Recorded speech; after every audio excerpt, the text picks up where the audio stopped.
Hey, what's up? It's Swamp. Back for another tutorial. Okay, in this one I'm going to make a fleet of ships take off from like a mothership or whatever. And so what I have now is this. Okay, I'm going to show you how to set this up. I went ahead and set this up because it would have taken so long to do. So I'm just going to show you how to do the ships, and then I'm going to show you all the settings on all the animation. So, okay, so first thing, you need a ship. So grab a ship, snap it to the drive line, and I rotate it 90 degrees. I'm going to put it down about the same height as these so you can kind of see. Okay, and now you need a dummy object. Now this is so you can grab the pivot point from the ship. So I'm going to glue this dummy object. So select both the dummy object and the ship and glue those together, and then change the pivot type to manual and select the pivot point, and then I raise it up to about right there. You can do, you can play around with it, whatever. It's just, this is just what I did. Okay, so the reason we do that is so you see when you rotate, you can get different angles on the ship, and you could rotate it and make it look like it's got nice angles swooping in and stuff. So that's what we did, or that's what I did with this one. Okay, so I did that, made one ship, and then I copied it 6 times across here.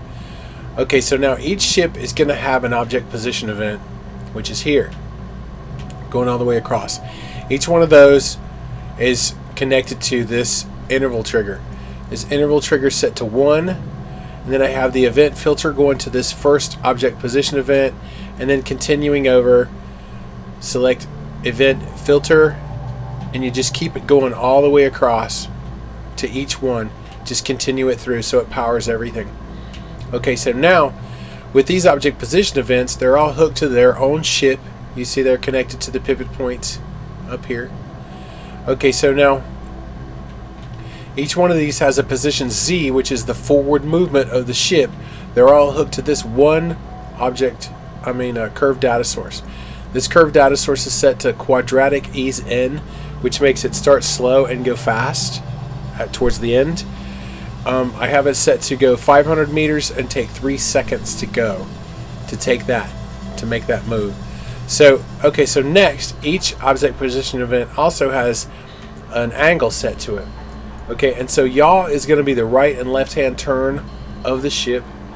Bank is going to be tilt, or the angle of the ship, and pitch is going to be the up and down, pulling up and down of the ship. So in this first one, I set yaw to -60, and it take the duration of 100. Now, all of these have the duration of 100. You could actually set this to a variable if you wanted to, and then you could just change one thing and it would change them all, and you could play around with how long it takes them to turn. The quicker the number, the harder the turn they're going to make.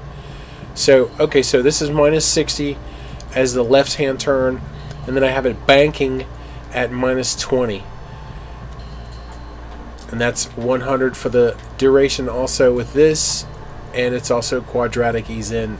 Set all of these to the same, start slow and get faster towards the end. Okay, so now with this second ship, you have yaw, which is the right and left hand turn, to -40, as this one was -60, so it doesn't turn as hard.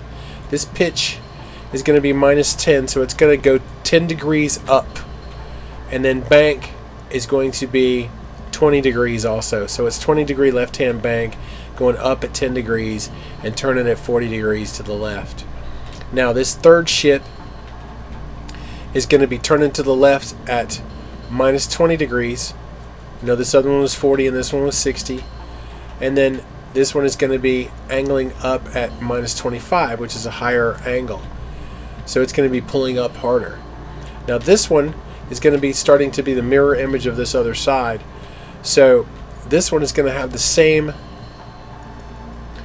It's going to be turning to the right at 20 as opposed to turning to the left at 20, so the yaw,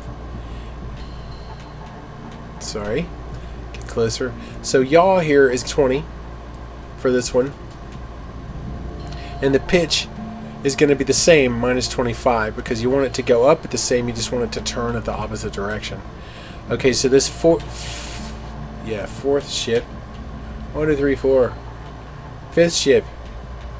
This ship is going to have the kind of the mirror image of this second ship. So the yaw is going to be 40 instead of minus 40. The pitch is going to be minus 10 once again. So these both are going up at minus 10. You see this one is minus 10 also. But they're turning at different angles. So this one's turning at 40. This one's turning at minus 40 with the yaw. The bank is going to be 20 as opposed to minus 20. With this one, this bank is minus 20. So you see it's kind of a mirror image. Okay, and this last one is going to be yaw. Is going to be 60 as opposed to minus 60, where the first one was minus 60. And then the bank is going to be 20, like the other one was minus 20. So they all take off and fly in different directions. Okay, so now I want to show you how to do a couple of things. One thing is add a couple of state events to turn this on and off, and I want to delay one of the turns actually. So we're going to use an interval trigger to actually trigger all this to simulate an area trigger, or however you want to start it with if you're using delays or whatever. Okay, so and then we want a state event. We want 2 state events here, and then I need a delay, impulse delay. Okay, so now, sorry about that. Okay, so now the first state events are going to turn on. We want to turn on the forward movement, which is going to be this curved data source, and then the object position events and interval trigger. So interval trigger, and then the OPEs for all 6 of these.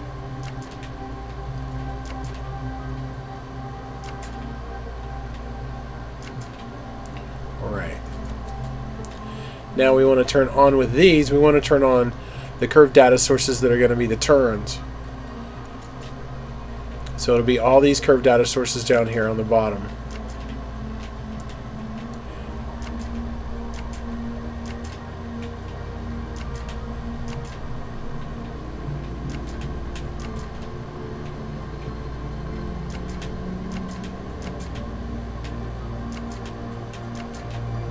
Okay. Now we need to turn all these off. So sorry about this. It takes a little while to do this. But so what we're going to do actually is we're going to delay these starting. So it's going to have some forward movement before it starts to turn. So it's going to give it a little bit of a chance to clear the ship and get out of the bay or whatever, wherever you have it flying or taking off from. It's going to look a little bit more realistic. And you can play around with all these things and see if you can get them, get your turns like you want them or whatever.